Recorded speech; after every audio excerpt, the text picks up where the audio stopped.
So maybe you're thinking about a move to North Idaho and looking over some options on maybe what type of home might be best for you. Well, in this video today, we're going to talk about new construction, the pros and cons of new construction, and maybe we can see if there's an option there for you, or at least narrow it down if it's a good choice or not a good choice. At least give you some more information so you can make the right decision.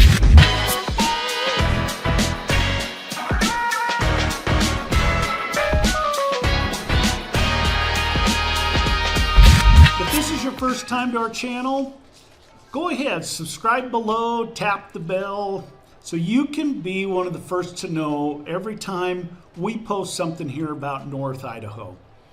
Hi, I'm Reed Wilson. I'm with Living North Idaho Life here in North Idaho. And our team gets calls and texts every day from people just like you that are looking to make a move to North Idaho. So if you're thinking about making a move in the next 2 years or 2 weeks, go ahead, give us a call, shoot us a text, and we'd be happy to help make your transition to Idaho a smooth one. Like I said, today we're talking about the pros and cons of new construction. And so I'm going to start out with some pros here. Let's talk about a few pros to consider when buying a new construction home instead of maybe one that's been pre-owned. The first one I thought about is modern design and efficiency. New homes are built with today's lifestyle in mind, often featuring open floor plans, energy efficient appliances and materials, and modern finishes. This can often translate to lower utility bills and more comfortable living environment and a layout that might suit your needs. It is true, we're seeing a lot of the homes here being built with newer conveniences such as Alexis or Nest. You know, we're seeing the Nest thermostats and doorbells. We're seeing upgraded appliances that can be turned on and off with your phone. So a lot of these modern conveniences that come with the home that will help kind of just add in some comfort. Number two, low maintenance and warranties. New construction typically requires less immediate maintenance, as everything is brand new. Additionally, builders usually offer warranties on the home itself and major appliances, providing peace of mind and potentially saving money for repairs in the early years. Most of the builders in this area offer at least a 1-year warranty that will cover basically everything on the home, the HVAC system, your appliances, even down to the settling of the home. So if the home settles and you get cracks in the drywall or your tile, before your year's up, you call them out and they come and fix that and make it look new again. Number three, customization options. Depending on the builder and the stage of construction, you may have some say in the finishes, features, and maybe even the layout of your home. This allows you to personalize your space to your specific tastes and needs.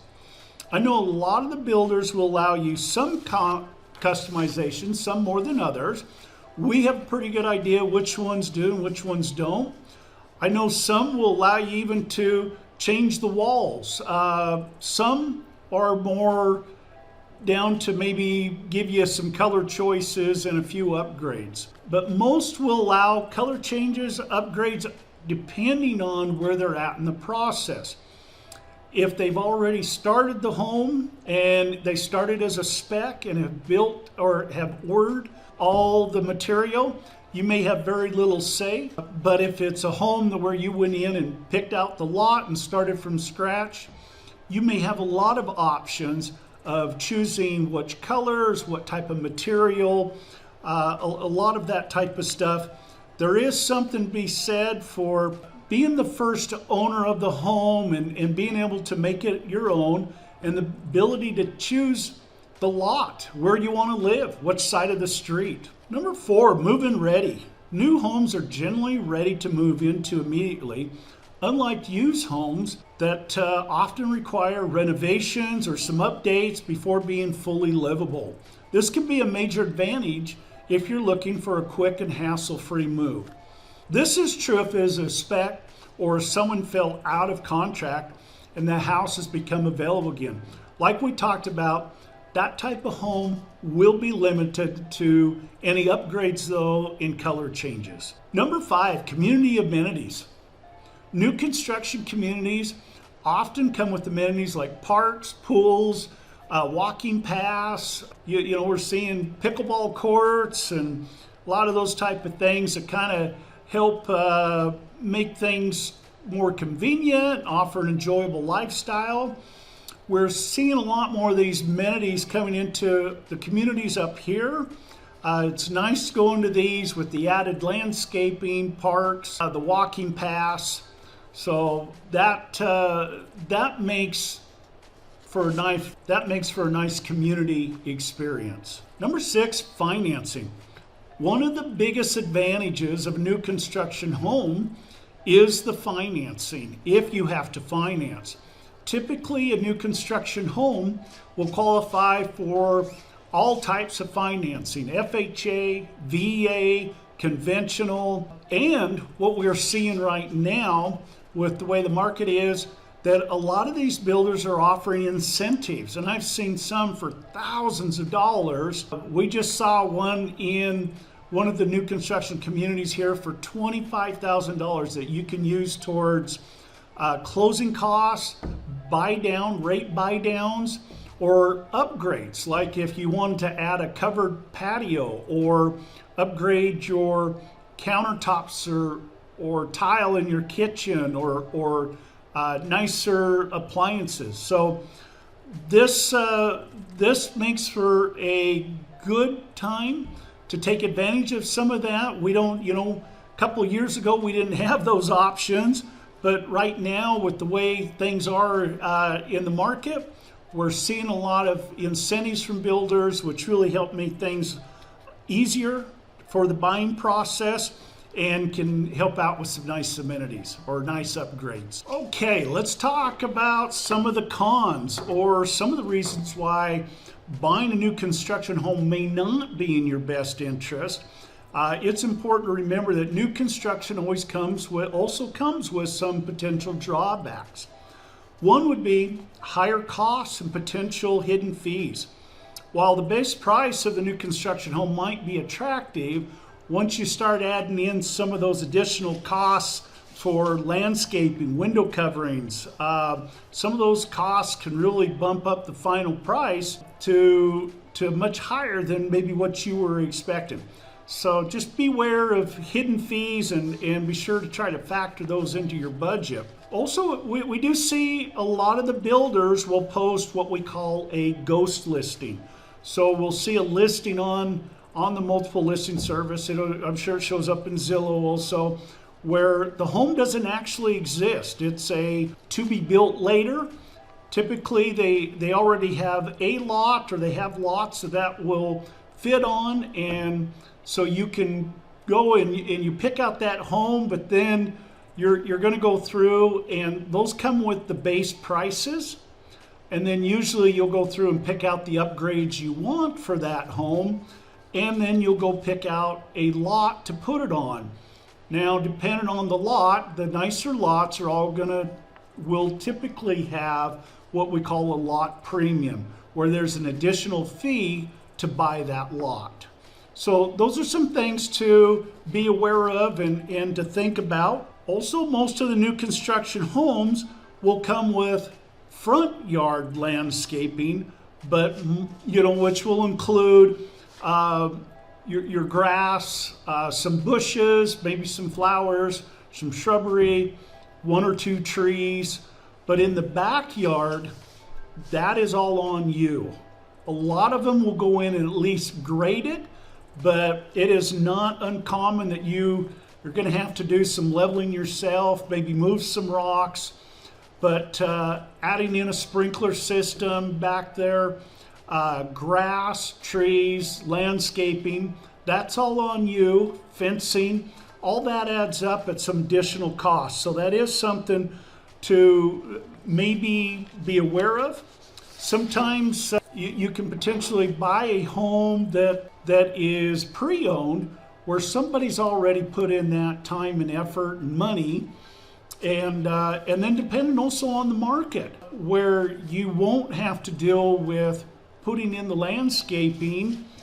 Depending on the market of when they bought it, they may have a little more room to work with you to make the price a little more attractive, since they bought it maybe at a lower price and now have some equity or appreciation to work with, versus a builder typically has fixed costs, and so they might be limited on what they can actually do for you. Number 2, wait time and inconvenience.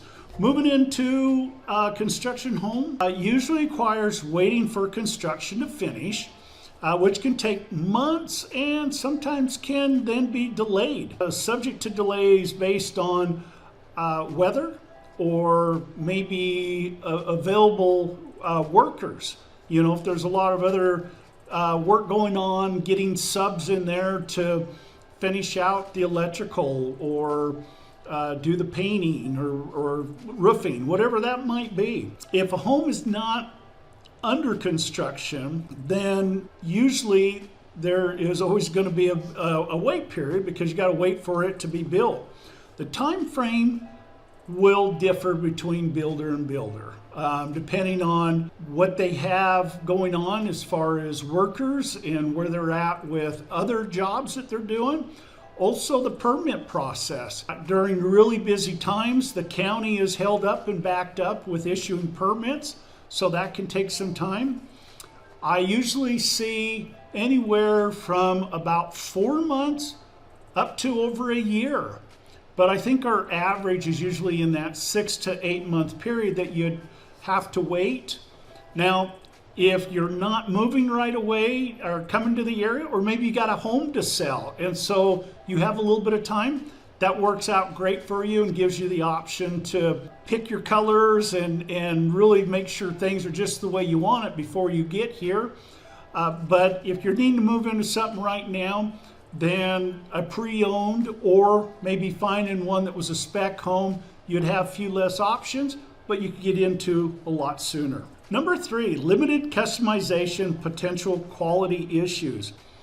While a lot of the builders will offer customization options, they might be limited compared to the renovation of existing homes. So additionally, the rapid pace of construction can sometimes lead to quality issues that may not be apparent initially.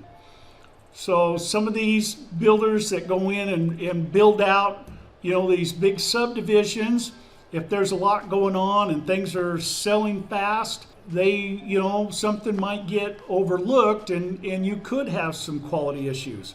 We have seen some builders getting away from offering customizations just because it's too time consuming, or doing order changes and having to go in, and so it extends out the time period, or it becomes it's not as cost effective for them because they're changing things, and that creates additional work. So some of those are getting away from it, and some will maybe not offer it at all, or give you just very limited choices. But there are still some other builders that give you a wide variety of choices, right down to even if you want to move a wall or add maybe a bonus room or something like that. And we're really good at knowing which builders a lot of times will offer this. So if you're looking for those types of things, we can certainly help out with that. The other thing is less character. A lot of these older homes come with some just a lot of amazing character and the old finishes and the way they were done. And a lot of people like that. We don't see that as much in the newer homes. So if you're looking for a lot of character, you may want to look at something older, but for a lot of other people, they like the feel of the new open concept and the newer amenities. So there's a little bit of something for everybody. Number 4, lack of established community and amenities. So a lot of these new developments will lack the established character and amenities, like mature trees, the community events or shops that are found in these older neighborhoods. You may have to wait years for landscaping and the trees and things like that to mature. New construction developments are oftentimes located on the outskirts of town, which may not be ideal for everyone. Some of these areas are very new, and if you're one of the first to buy in the community, it could be a little while before the community fills up, especially if you buy out on the prairie. Then it may be a while before you see trees and some of the landscaping mature, to grow out to maybe what you were expecting or what feels good to you. You also may have to deal in these newer communities. There's going to be a lot of building going on. So you'll have a lot of the construction noise going on through the day as they're building on some of these other homes. Also, you have maybe some congestion with traffic as you got workers coming and going. You've got cement trucks and material deliveries, and sometimes maybe they're tearing up a road to put in a new water line or a sewer line or something that may either cause delays or you have to reroute. So those are some things that you have to deal with in the newer communities: additional dust, noise, and a few of those things. Also, number 5, lower resale value in the short term. The housing market can be really unpredictable, and new construction homes may not appreciate in value as quickly as established homes, especially in especially in the initial years right after purchase. The housing market is unpredictable, and I've seen this actually go both ways. If you bought into a new construction and all of a sudden you had to sell quickly, it may not have gained the value of some of the other areas yet, and it may you may have the fight with some marketability because maybe not everybody wants to be the first one in a community. But I've also seen this go the other way, where you buy into a community, and as labor costs and material costs go up, that same home that you bought could now be going up in price because the builder has had to raise the price to keep up with the rising costs. And so as they keep selling out that home at a higher price point, it also drives the value of your home up. So it does help in that way. And I've sometimes have seen that happen multiple times in a year. So it just kind of depends on what is going on in the market. A few additional considerations. One might be property taxes. Newer homes often have a higher property tax due to their higher assessed value. Now, this is going to affect you more if you were buying across the border with our neighbor in Washington. In Washington, you will pay a tax on what you paid for the home. All that is disclosed. In Idaho, we are actually a non-disclosure state. So when you go in and file for your homeowner's exemption at the county, after you close, then they will ask you what you paid for your home. Well, you are going to tell them, I don't wish to give you that information.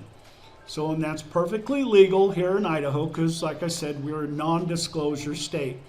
Well, that keeps our taxes lower because then they merely have to kind of guess, and those values are typically lower than what the actual cost is. The other thing that helps us here is in Idaho, we get what we call a homeowner's exemption.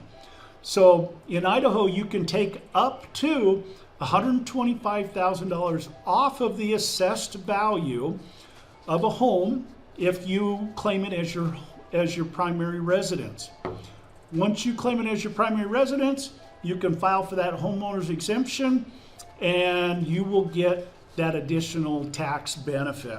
Uncertain surroundings. New developments might be located other ongoing construction or have limited infrastructure nearby, leading to noise or inconvenience. Another thing to consider is to try to find out maybe what else might be coming in next to that subdivision. You don't know that maybe a year or two down the road, all of a sudden they built a school or a church or a facility for utilities or something that might be annoying to you or create additional traffic or something that you weren't expecting. So if at all possible, we would help you get as much information as possible. HOA fees. Many new construction communities have HOA fees. We are seeing it more and more. This is becoming very popular here in these areas. And of course, it costs money to upkeep these parks, the walking paths, a lot of these amenities. If they have a pool, that all costs money, and so it has become a necessity. Now, the one thing we do find here, though, is typically our HOA fees are pretty low. Most of the communities are somewhere down in that $200 to maybe $300 a year. But I have seen some communities that are as high as a few thousand. So let us know. We can always research that for you so there are no hidden surprises. Me and my team, we have the availability to go in and find out what those HOA costs are going to be before you move too far into that process. Remember, the decision to buy new or used depends on your individual priorities and circumstances. Weighing the pros and cons carefully and considering these potential advantages or drawbacks will help you make an informed decision. Feel free to leverage our team with helping you find out what works best for you. We have worked with, at some point, almost every builder in the area. We're familiar with the areas that might work best for you, that they're building in, based on your taste and lifestyle. We can help you get a hold of house plans and pinpoint areas that might work best for your lifestyle. Now, you can call around and talk to all these different builders, get on all their call lists, field those calls over and over, or just give us a call. Me and my team, we would be happy to help you narrow that process down and get you in contact with either the right builder or the right few builders so you can make an informed decision. So give us a call, shoot us a text, book a Zoom call if you'd like. We'd be happy to go over some of the different builders, some plans, and some of those things that might help you make a more informed decision. But let us know how we can help, because we want to help make your move to Idaho a smooth transition.